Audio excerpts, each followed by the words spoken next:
For the first time in U.S. history, a former president is charged with trying to overturn an election. Former President Trump is facing a new indictment for allegedly trying to defraud the United States. He's specifically alleged to have taken part in 3 criminal conspiracies. Mr. Trump calls the latest indictment, his third, a fake. Wake Up Charlotte's Drew Petromo is on Capitol Hill with those details.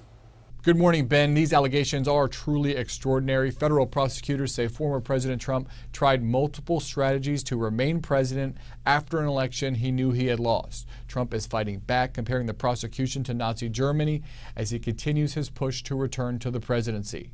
Former President Trump indicted on 4 new charges for what prosecutors say were Trump's multi-pronged efforts to remain in the White House after losing the 2020 election.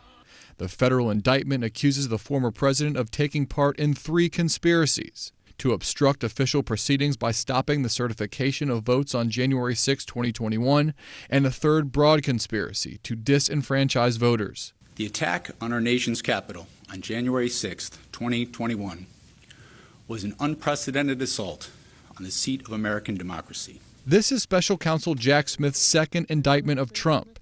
He's the same prosecutor who charged Trump with federal crimes over his handling of classified documents. Attorney General Merrick Garland appointed Smith and says Smith is acting independently. Mr. Smith and his team of experienced, principled career agents and prosecutors have followed the facts and the law wherever they lead. But Trump and his defenders say the prosecution is politically motivated. Joe Biden's running against Donald Trump and losing currently, and now we have that Justice Department indicting President Trump. Trump taking to social media, writing, "Why didn't they bring this ridiculous case 2.5 years ago?